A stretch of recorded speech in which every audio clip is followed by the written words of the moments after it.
하나님의 말씀을 봉독해 드리겠습니다. 출애굽기 34장 21절부터 24절까지 제가 봉독을 해 드리겠습니다. 봉독합니다. 너는 엿새 동안 일하고 일곱째 날에는 쉴지니 밭 갈 때나 거둘 때에도 쉴지며 칠칠절 곧 맥추의 초실절을 지키고 새 말에는 수장절을 지키라. 너희의 모든 남자는 매년 3번씩 주 여호와 이스라엘의 하나님 앞에 보일지라. 내가 이방 나라들을 내 앞에서 쫓아내고 내 지경을 넓히리니 내가 매년 3번씩 여호와 내 하나님을 뵈려고 올 때에 아무도 내 땅을 탐내지 못하리라. 아멘. 오늘은 맥추절을 지키는 자의 복이라는 제목으로 함께 말씀을 듣겠습니다. 먼저 우리 예배드린 우리 성도님들을 하나님이 만나주셔서 생명의 말씀을 통해서 풍성한 은혜를 내려주시기를 원하고요. 먼저 하나님께 기도하면서 말씀을 나누겠습니다. 하나님 아버지, 오늘도 저희들을 사랑하셔서 예배드리는 저희들에게 귀한 말씀 주시니 감사를 드립니다. 아버지 하나님, 주의 말씀의 뜻을 잘 깨달을 수 있도록 전할 때도 들을 때도 성령님 함께 하시고 도와주시며 깨달은 것을 우리의 삶에 적용해서 실천할 수 있는 믿음을 더하여 주옵소서. 예수님의 이름으로 기도하옵나이다. 아멘. 2021년이 들어선 지가 엊그제 같은데 어느새 오늘 이제 7월 첫 주일을 맞이했습니다. 참 세월이 빠르지요. 금년의 절반이 지나고 이제 하반기가 시작이 되었습니다. 그리고 지난 6개월 동안 인도하시고 지켜주신 하나님의 은혜에 감사를 드리는 맥추 감사주일로 오늘 지키게 되었습니다. 이 감사라고 하는 것이요, 사실 지구상에 종교라는 이름을 내건 다양한 종교들이 있잖아요. 그런데 우리 기독교와 같은 감사가 있는 종교는 세상에 단 한 군데도 없습니다. 우리가 그걸 잘 알아야 돼요. 다른 종교들은 어떻습니까? 나름대로의 어떤 무슨 극락에 간다든지 또는 도를 이룬다든지 이렇게 위해서 어떤 걸 얻기 위해서 바쳐도 반대급부로 바치는 거잖아요. 내가 이렇게 정성껏 많이 하면 나에게 어떤 좋은 일이 생긴다 또는 좋은 데 간다 이런 여러 가지 일들이 있잖아요.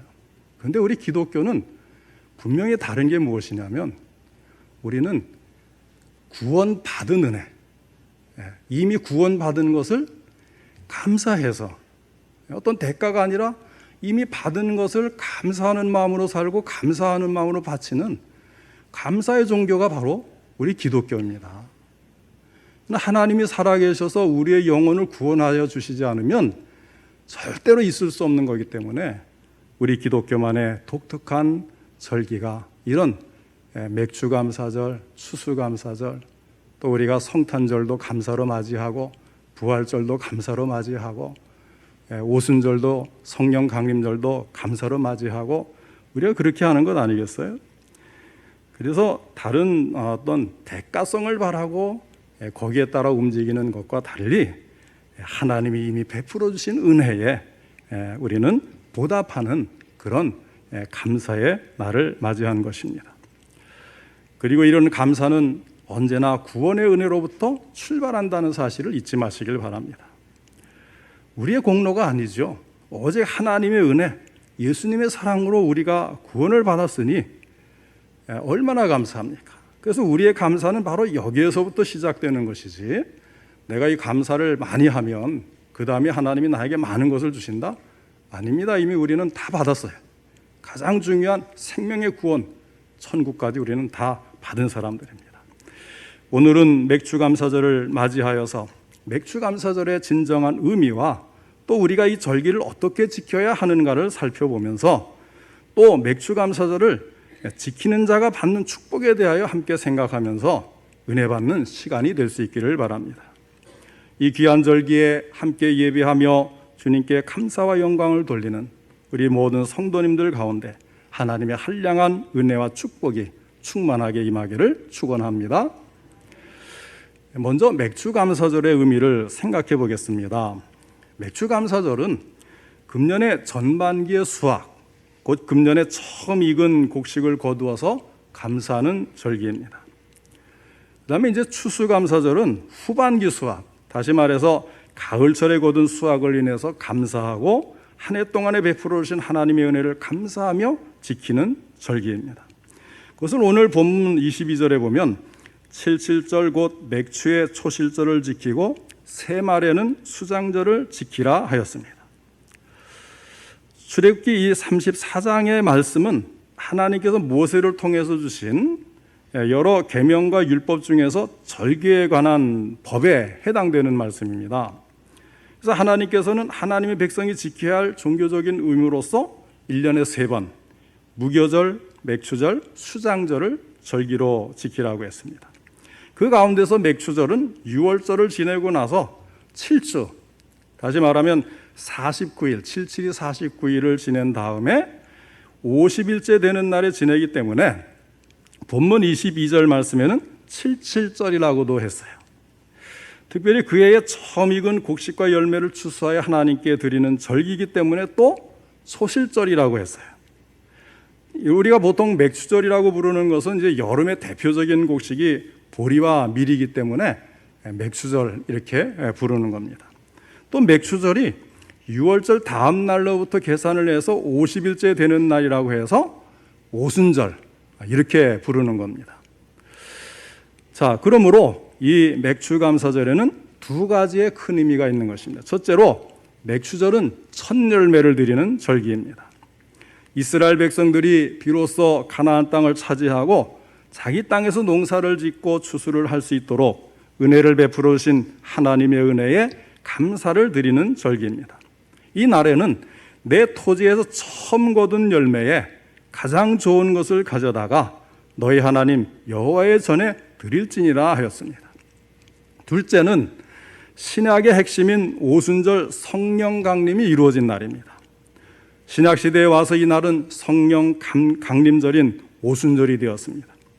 예수님의 12제자를 포함해서 120명의 문도들이 예수님께서 부활하신 후 승천하실 때에 제자들에게 분부하신 대로 약속하신 부에서 성령을 기다리며 마가의 다락방에서 기도하다가 성령을 충만하게 받은 바로 그날입니다. 그날 성령 강림을 통해서 초대교회가 탄생을 했어요. 그래서 이 오순절 성령 강림은 초대교회가 탄생하는 시발점이 되었기 때문에 바로 맥추감사절은 교회의 탄생일이 되기도 하는 것입니다. 굉장히 의미가 많죠. 그 다음으로 하나님께서 맥추감사절을 지키라고 하신 이유를 생각해 보겠습니다.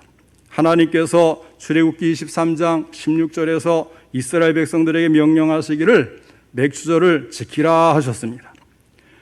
명령은 윗사람이 아랫사람에게 하다라는 지휘계통의 명령이죠. 그러므로 명령은 반드시 시행해야 하는 것입니다. 그러면 왜 하나님은 맥추감사를 지키라는 명령을 하셨을까 하는 것입니다. 첫째는 잊지 말라고 하는 것입니다. 인간을 망각의 동물이라고 합니다. 제 아무리 기억력이 좋은 사람이라고 해도요, 잊혀지는 것이 있어요. 아무리 좋았던 기억들도 세월이 지나면 잊혀지고, 아무리 감격스러웠던 일들도 세월이 지나면 잊혀지게 되어 있습니다. 또 인생을 살아가면서 슬프고 고통스러웠던 일들도 세월이 지나면 잊혀집니다. 그래서 세월이 약이다 이런 말도 있지 않습니까? 하나님은 이스라엘 민족을 애굽에서 인도하여 내실 때에 여러 가지 기적과 이적을 통해서 인도하여 주셨습니다. 그런데도 오랜 세월이 지나게 되면 모든 민족이 이 감격의 사실을 잊어버리게 되고 또 감사하는 마음도 점차 식어지게 될 것입니다. 그래서 하나님은 이스라엘 민족이 대대로 후손들에게 잊혀지지 않도록 마치 삼겹줄, 세겹줄로 꽁꽁 묶어 놓듯이 3대 절기, 무교절, 맥추절, 그리고 수장절, 이렇게 3대 절기를 지키도록 하시는 것입니다. 그 중에 하나가 맥추절이에요. 이스라엘 민족이 잊지 말고 꼭 기억해야 할 것은 하나님의 선민으로서 가져야 하는 하나님을 믿고 신뢰하는 신앙입니다. 그래서 하나님은 1년 중 3가지의 중요한 절기를 지키게 함으로써 이 사실을 잊지 않도록 하시는 것입니다. 그래서 우리가 이 맥추절 또 추수감사절을 이렇게 지내면 다시 한번 돌아보잖아요. 하나님의 은혜가 어떤 것이 있는가? 그 중에 가장 큰 것이 무엇인가? 내가 구원받은 게 정말 큰 은혜였구나. 평소에 또 우리가 이게 일상생활에 막 이렇게 살다 보면 다 잊어버리고 그냥 밋밋하게 살다가 이 날이 되면 다시 한번 기억하는 거예요. 무엇이 가장 큰 은혜지? 구원의 은혜. 그 밖에 나의 삶에 얼마나 많은 것을 하나님이 도와주시고 여기까지 이르게 하셨는가를 돌아보는 이런 날이 바로 기념하는 맥추절인 것입니다. 잊지 말아라. 둘째로 맥추감사절은 하나님의 말씀을 지키는지 안 지키는지를 시험하는 것입니다. 하나님은 광야에서 이스라엘 민족에게 율법을 주셨어요. 하나님의 말씀과 계명은 듣기만 하라고 주신 것이 결코 아니라는 것입니다.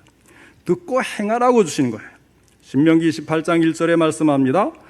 내가 내 하나님 여호와의 말씀을 삼가 듣고 내가 오늘 내게 명령하는 그의 모든 명령을 지켜 행하면 내 하나님 여호와께서 너를 세계 모든 민족 위에 뛰어나게 하실 것이라. 그러니까 지켜 행하면 그랬어요. 명령을 지켜 행하면. 그러므로 맥추절을 지키라고 하는 것은 하나님의 말씀을 지키는지 안 지키는지 순종하는지 불순종하는지를 시험하신 하나님의 시금석입니다. 우리들의 신앙이 성장하면서 하나님께서 시험을 보세요. 신앙이 어리고 초보적인 사람에게는 아직까지는 그럴 단계가 아니야. 시험이 없지만 신앙이 크면 클수록 시험이 따르고 시련과 모험이 따릅니다. 그런데 이 시험을 이기게 되면 더 큰 믿음이 오고 신앙과 인격이 놀랄 만큼 이제 성장을 하게 되고 하나님이 그에 따라서 또 복도 내려주시는 거예요. 우리 성도님들은 아무쪼록 모든 시험에 통과하셔서 하나님이 주시는 축복과 은혜를 받는 성도님들 되시기를 주님의 이름으로 축원합니다. 자, 그 다음에 이제 세 번째는 우리에게 복을 주시기 위해서 맥추절을 지키라고 하셨어요. 출애굽기 23장 19절에 보니까 내 토지에서 처음 거둔 열매에 가장 좋은 것을 가져다가 너희 하나님 여호와의 전에 드릴지니라 하였어요. 또 23장 21절로 22절에 보면 너희는 삼가 그의 목소리를 청종하고 그를 노엽게 하지 말라. 그가 너희의 허물을 용서하지 아니할 것은 내 이름이 그에게 있음이니라. 내가 그의 목소리를 잘 청종하고 내 모든 말대로 행하면 내가 내 원수에게 원수가 되고 내 대적에게 대적이 될지라.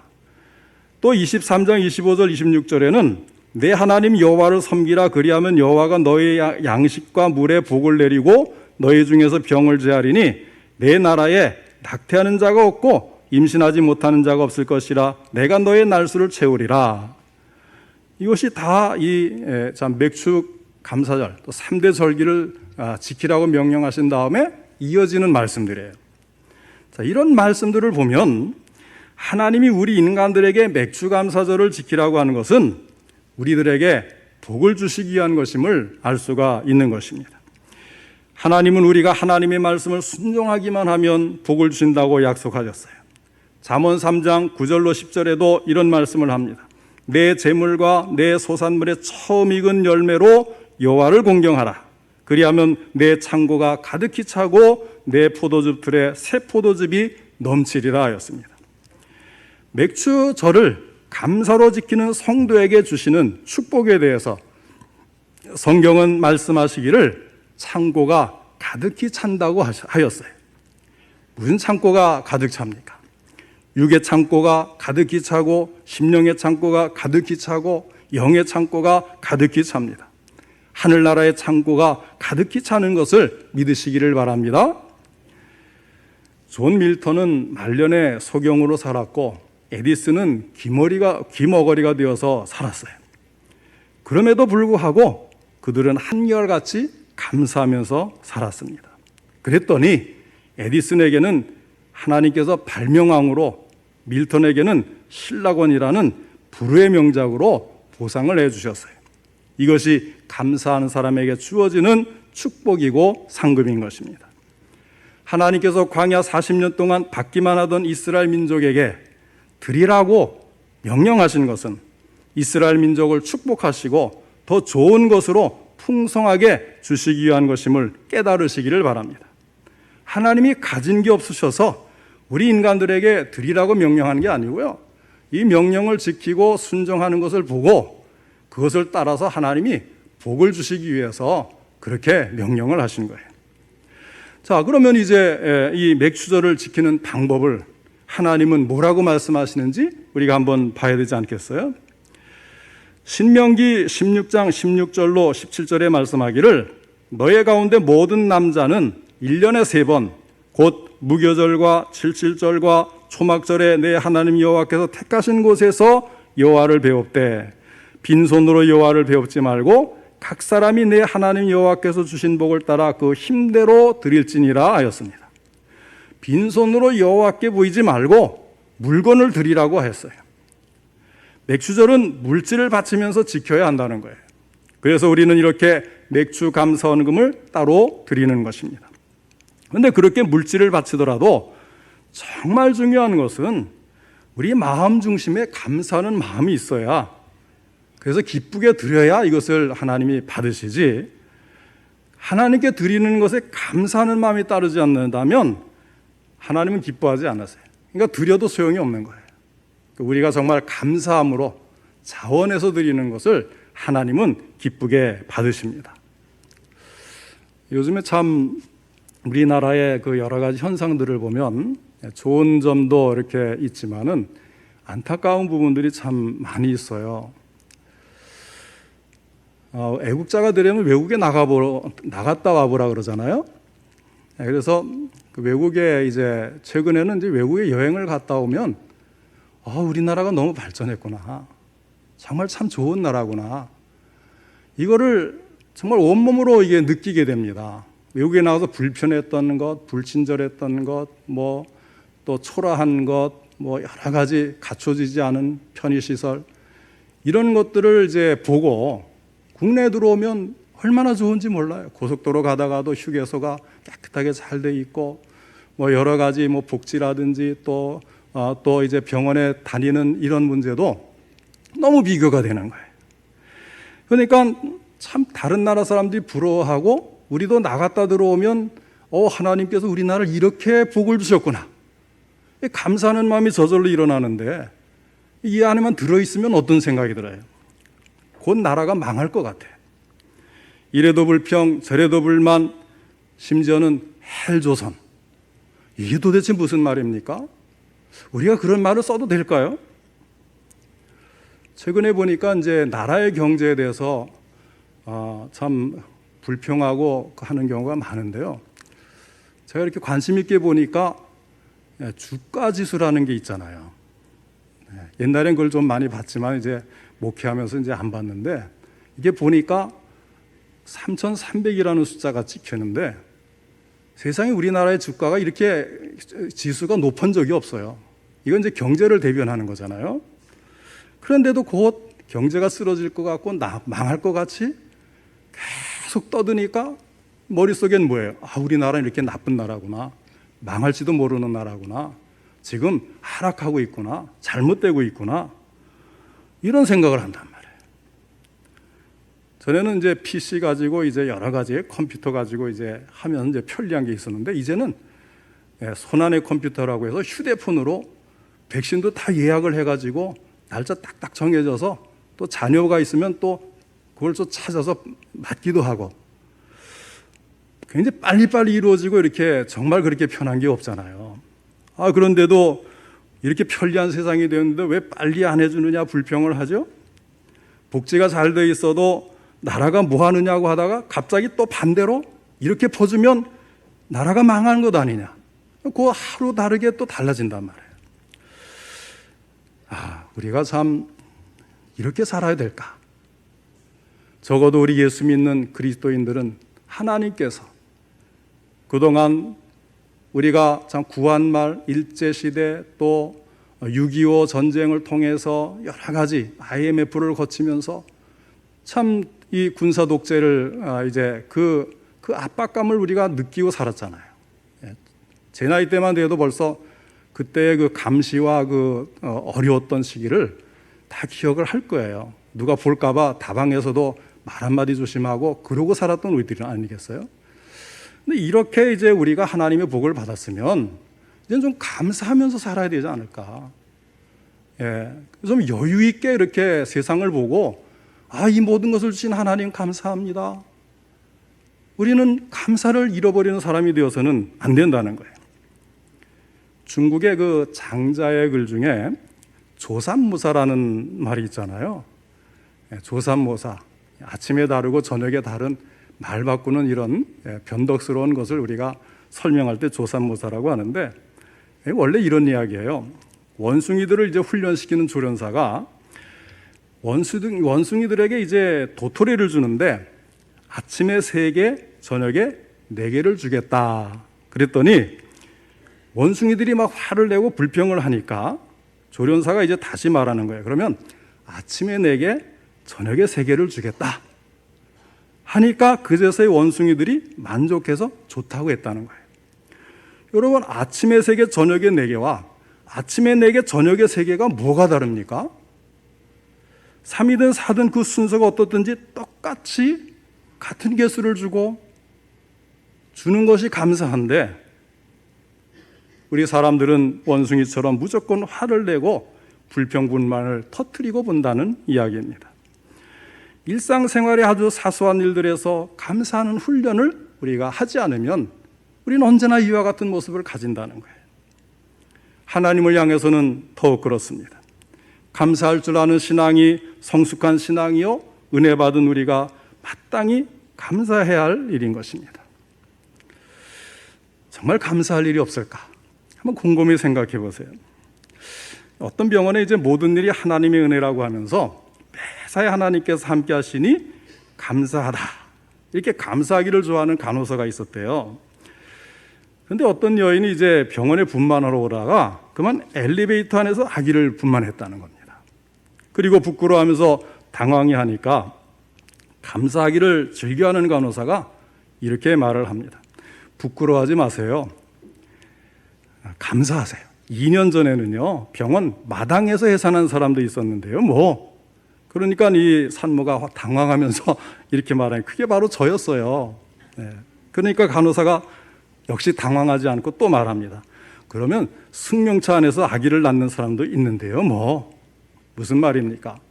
아무리 힘든 상황이라도 생각해보면 감사할 일밖에 없다는 거예요. 특별히 맥주감사절은 감사의 절기입니다. 이스라엘 백성들이 애굽에서 나와서 젖과 꿀이 흐르는 땅 가나안에 들어가게 된 것을 감사함으로 지켰다면, 오늘의 우리들은 이 죄악된 세상에서 해방시켜 주시고 영원한 새하늘과 새 땅을 주실 것을 믿고 감사하는 마음으로 지켜야 하는 것입니다. 하나님은 또 절기를 지키는 자에게 축복을 약속을 하셨습니다. 그런 감사함으로 지키는 사람들에게 영원한 하나님의 나라, 새하늘과 새 땅, 천국을 약속하셨을 뿐만 아니라 이 땅에서도 영육간의 모든 평강의 복을 주신다고 약속을 하셨어요. 하나님의 사랑과 은혜와 축복을 받는 길은 하나님이 기뻐하시는 일을 하는 것인데, 하나님이 가장 기뻐하시는 일이 무엇일까요? 바로 감사하는 생활입니다. 저는 이 말을 생각할 때마다 항상 드는 생각이 있어요. 자, 우리 부모님들이 자녀들에게 가장 기뻐할 때가 언제입니까?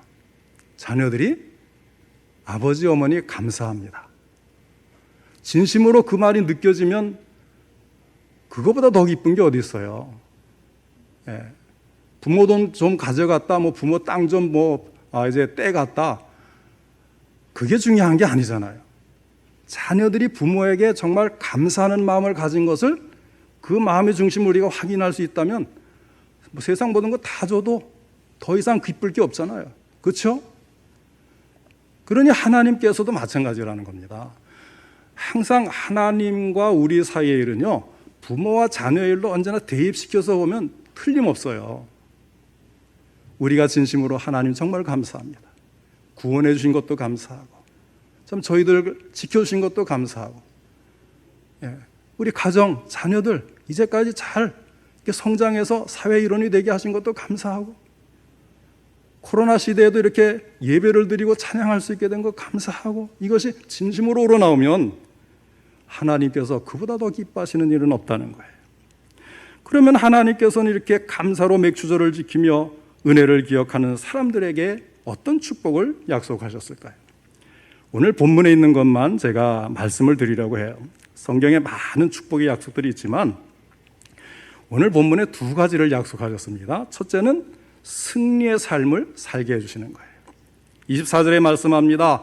내가 이방 나라들을 내 앞에서 쫓아내고 내 지경을 넓히리니 내가 매년 3번씩 여호와 내 하나님을 뵈려고 올 때에 아무도 내 땅을 탐내지 못하리라. 쫓기는 자가 패배하는 자고 쫓는 자가 승리자 아니겠어요? 근데 우리가 쫓아낸다, 쫓는다는 거예요. 사랑하는 성도 여러분, 세상에 많은 사람들이 지금 쫓기는 생활을 하고 있습니다. 사탄에게 쫓기고 죄악에 쫓기고 세상 물질에 쫓기고 질병에 쫓기고 코로나19 바이러스에 쫓기고 부동산에 쫓기고 온갖 염려와 근심에 쫓기면서 만신창이가 되어 살고 있는 것입니다. 매일 보는 뉴스에 얼마나 다양한 모습으로 쫓기는 사람들이 비추어지고 있습니다. 그러나 하나님께서는 감사하는 자에게 모든 대적을 쫓아내는 능력을 주시겠다고 약속해 주셨습니다. 오늘 우리들도 하나님께 감사하는 삶을 살 때에 하나님을 거역했던 불충도 쫓아내고 불만도 쫓아내고 교만과 고집과 아직과 모든 것을 사라지고 순종과 겸손의 성도로 승리하게 될 줄로 믿으시기를 바랍니다.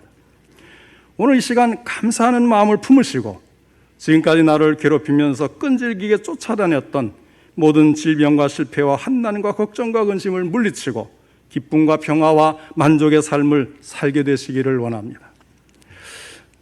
그 다음에 철저한 하나님의 보호를 받게 됩니다. 자, 첫째는 승리하게 하는 복이고 둘째는 보호해 주시는 복이에요.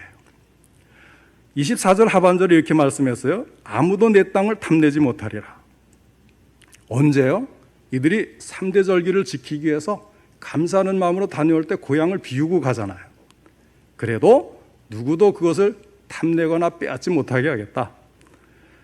그러니까 쫓아내고 빼앗고 넓히는 것도 중요하지만 보호하는 것은 더 중요하지 않겠어요? 은혜도 받는 것보다 간직하는 것이 더 중요한 것입니다. 돈을 아무리 벌면 뭐 하겠어요? 잘 관리하는 것이 중요합니다. 참 빼앗아가는 게 많아요. 병이 나서 빼앗기고 다쳐서 빼앗기고 사기당해서 빼앗기고 도둑 맞아서 빼앗기고 내가 실수로 잘못된 일에 뛰어들어서 빼앗기고 계속 뺏기는 거예요. 며칠 전 뉴스를 보니까 미국의 41세 되는 포페스쿠라는 사람이요, 요즘 유행하는 그 암호화 화폐를 비트코인을 가지고 있는데 얼마치를 가지고 있냐면 1조 원어치래요. 1조 원. 그런데 얼마 전에 이 해변에서 익사를 했다는 거예요. 코스타리카에 이제 휴가를 갔다가. 그런데 문제는 뭐냐면 이 비트코인이라는 암호화 화폐는요, 비밀번호로 이렇게 우리가 로그인 하듯이 비밀번호로 이것을 뭐 집어넣기도 하고 빼기도 하고 이러는 거거든요. 그런데 비밀번호를 아무에게도 알려주지 않고 그냥 자기 혼자 알고 있다가 1조 원을 놔두고 죽어버린 거예요. 그러니까 본인은 물론이고 가족은 물론이고 누구도, 세상 누구도 이것을 꺼낼 수가 없어요. 그러니까 허공에 없어져 버리고 만 거예요. 1조 원이라는 엄청난 돈이. 어떤 분이 병원 사역을 하면서 이런 간증을 했습니다. 제가 병원 사역을 하면서 쭉 지켜보았는데 아무리 많은 재산과 권세를 가지고 있어도 핏줄 하나 터지니까 모두 무용지물이 됩니다. 그래서 저는 그런 것 하나도 부럽지 않습니다. 핏줄 하나 터진다는 것이 무슨 이야기예요? 뇌출혈로 반신마비나 사망에 이르는 것을 말하는 것이죠. 특별한 게 아니라는 거예요. 핏줄 하나에 달려 있어요. 그만큼 우리 인간은 불완전한 존재입니다. 그러므로 생명이나 물질 또는 그 자녀들까지 내 힘으로는 아무것도 지킬 수가 없어요. 그러나 하나님 말씀하십니다. 너희 염려를 다 주께 맡기라. 이는 그가 너희를 돌보심이라. 할렐루야. 하나님께서 돌봐주셔요. 사랑하는 성도 여러분, 맡길 때에 하나님이 책임져 주십니다. 염려할 것 없어요. 하나님의 말씀대로 감사하면서 사는 성도는 그 누구도 탐내어 엿보지 못하고 빼앗을 수 없도록 하나님이 지켜주시고 보호해 주시는 줄 믿으시기 바랍니다. 사랑하는 성도 여러분, 오늘 맥주감사절을 맞이하여서 하나님의 모든 은혜를 다시 한번 헤아려 보고 감사하는 자가 되고 감사가 넘치는 성도들이 되시기를 바랍니다. 골로새서 3장 15절에 사도 바울은 그리스도의 평강이 너희 마음을 주장하게 하라. 너희는 평강을 위하여 한 몸으로 부르심을 받았나니 너희는 또한 감사하는 자가 되라 했습니다. 또 데살로니가전서 5장 18절에 범사에 감사하라. 이것이 그리스도 예수 안에서 너희를 향하신 하나님의 뜻이니라 하였습니다. 범사에 감사하는 것은 하나님의 뜻이요 또 하나님을 기쁘시게 하는 것이며 하나님께 영광을 돌리는 유일한 방법이요 축복의 길인 것을 오늘 우리 모든 성도님들 믿으시고 그 뜻대로 준행하여서 하나님의 약속하신 하늘의 신령한 복과 이 땅의 기름진 복과 승리하게 하시고 보호해 주시는 복을 충만하게 받아 누리는 성도님들 되시기를 주님의 이름으로 축원합니다.